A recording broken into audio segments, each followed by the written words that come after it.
Good morning, everyone. My name is Satya. Today, I would like to ask 10 questions given in the comprehension check. Okay, let's get to the point.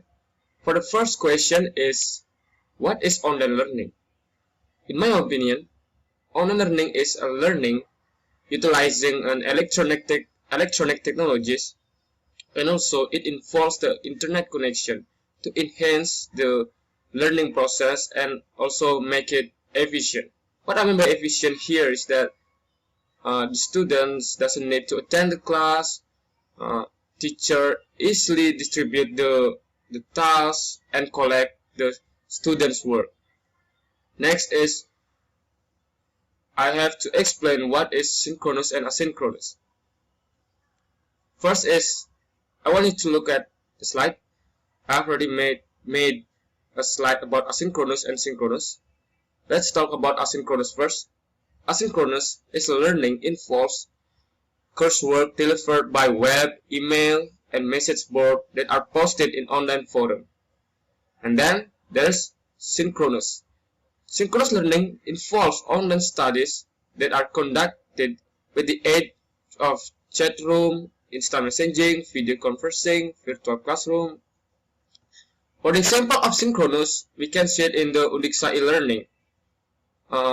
Sometimes the lecturer gives a task or share the task in the Undiksa e-learning, and we have to give a comment or review about it. And after that, the lecturer directly gives the feedback in our comment. And for the asynchronous learning, we can make a sample in the Schoology. The teacher shares a task or a video, and we have to watch it and learn it. Okay. For the second question is, what are the basic features of LMS? First, we have syllabus. Syllabus, it is a feature which provides structure for the course and outlines course expectation. Second is lesson. The lessons are the core instructional containers for your course. Next is discussion forums. The forums feature is an asynchronous communication tool that allows for the exchange of ideas through the use of message board format. Next is Dropboxes or assignment upload. I think we have already known this. This is Dropbox which we can submit our tasks or works, and also this feature can be accessed by teacher. Next is gradebook. Gradebooks, it is a features which is enable the teacher and the students to review and track academic progress throughout the semester. Next is CourseMail. The CourseMail feature is an asynchronous communication tool that enables the teacher to send messages to class members and also view, receive, archive, and or send course-related message. Next is resource. Resource feature stores all type of digital and online material that students are required to review. Blogs. Blogs feature is an online journal that enables the teacher and the students to post commentary on course questions, topics, and projects. For that, we have Wiki. Wiki feature is a communal space in which the teacher and the students are able to post and edit content in order to create a collaborative information resource. For that, there is Test and Quiz. Test and Quiz, it is a feature which has a lot of questions to be answered by students in order to check the comprehension of the student of the material. After that, there is work groups feature. It is a feature which has space in which the teacher can assign the students to different groups for course discussion. For the question number 3, it is a writing introduction in my online learning class. First, in the first paragraph, I would like to welcome them to my class, and also I hope they have a pleasing learning activity in my class. As you can see, I would like to welcome you to the paragraph writing class, and may you have a pleasant learning activity. And the second paragraph, it is about what they will learn in my class. In this course, you will learn how to make a good and organized paragraph. And of course, I also mention what they need to in order to make a good and organized paragraph, by considering the coherence and unity which can be achieved by providing a clear idea, strong supporting detail, and related to the main idea. And the third paragraph, it is about what I expect my students to do. First is identifying an example of good paragraph and pay attention on its component. It means that I would like to distribute an example of good paragraph to my students, and after that I want them to identify it, like what makes this paragraph becomes a good one. And the second is critically thinking for a main idea which should have clear supporting details and not out of topic. I want them to think of a main idea, and then along with the supporting detail, and after that of related the supporting details with the main idea, which should not be out of topic.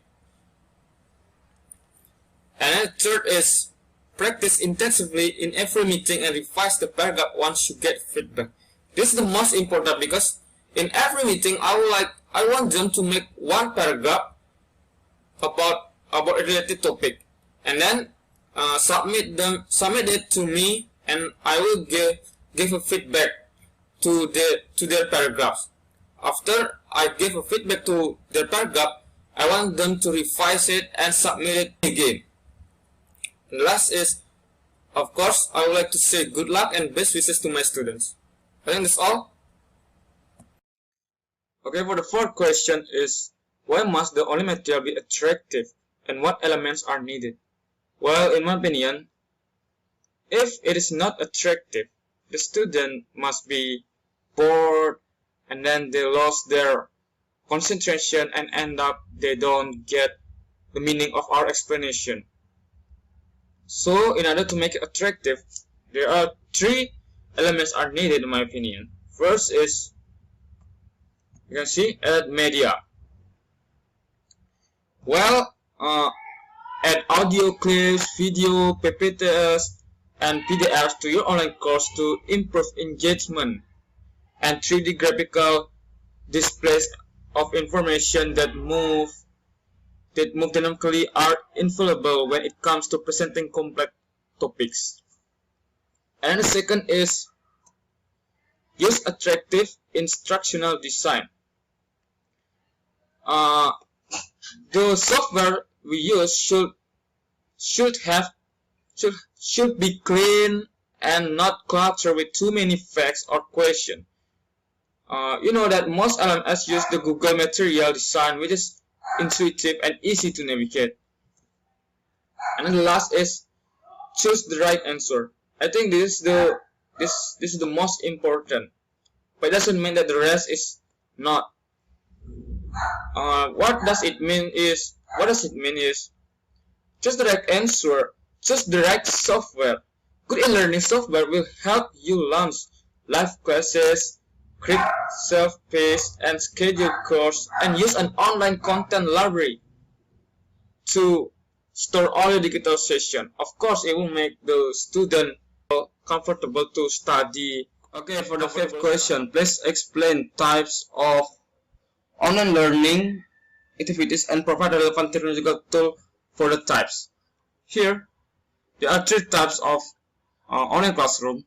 The first type is fully online course, which is 100% of the activity or learning process is done online or from distance. For example, is Ganesha e-learning.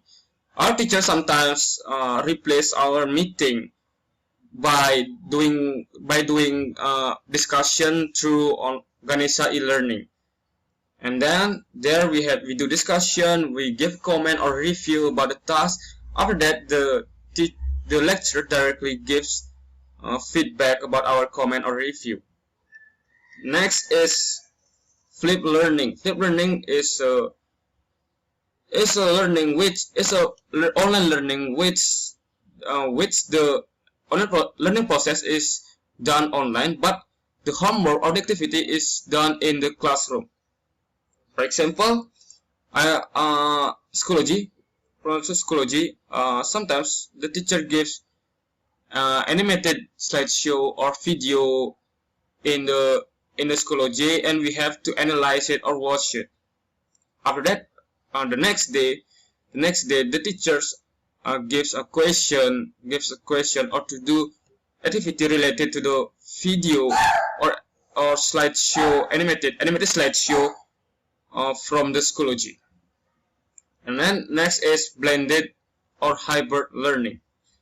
It is the combination of face-to-face learning and online learning, which the face-to-face learning is replaced by online learning, some learning, but not all of the face-to-face, only half of face-to-face meeting. So here, the purpose of this online learning course is to enhance the learning process by conducting face-to-face and online learning course. Here the example is psychology as well. There is a lecturer does this online course, so I would like to give an example about it. She gives us an online course, and in there she distributes the material and asks us to do discussion as well. And then the next meeting, which is face to face, she discuss about what we have done in the online learning. So then this is the sixth question. I would like to answer it directly. First, the issue is slow internet connection. Well, not all student has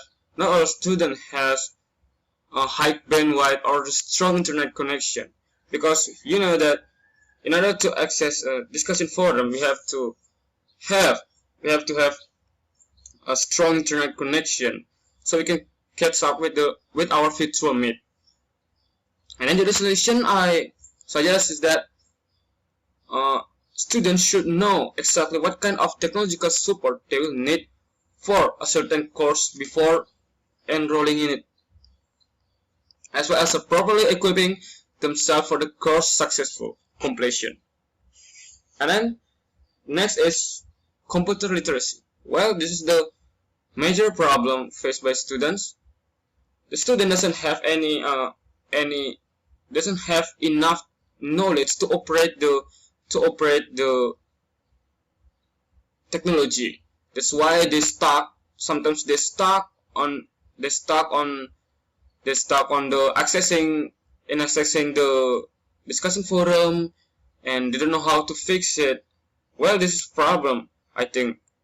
So as the teacher, I suggest that teacher first should teach the students how to operate technology in a proper way, such a basic feature of technology.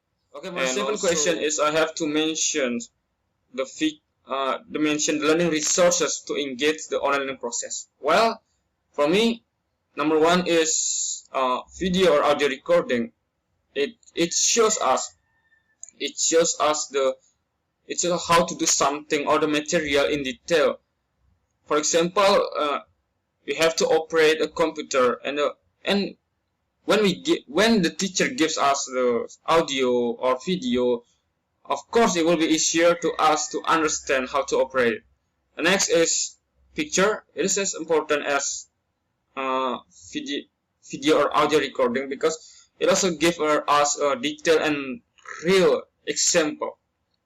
Next is there is experts' opinion or experts' voices. Of course, it can be used to strengthen our answer, because the expert's opinion is provable.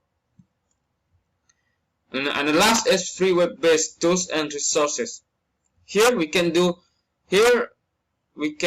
anything like a brainstorming or sharing information to each other. Of course, it can increase our knowledge, and we as a student can gain more information.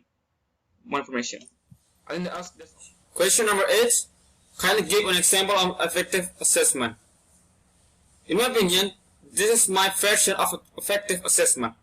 Since this is a paragraph writing class, we have to consider about their work.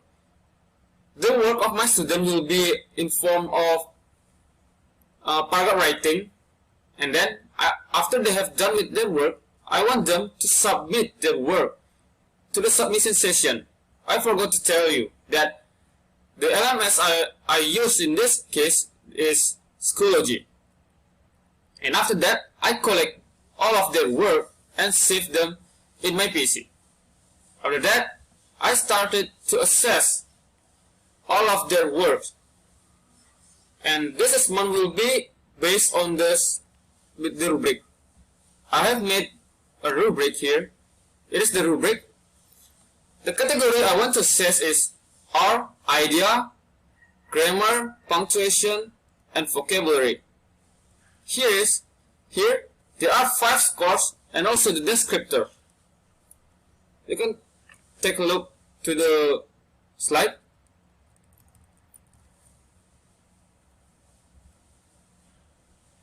And for the final score, it is the total score they get and then times 5. The result will be the final score of my students.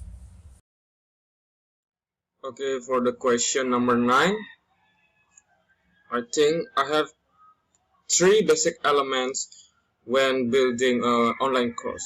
The first is reliable and innovative platform. What I mean by this is that before you begin assembling your course, you need to choose which platform it will be hosted through.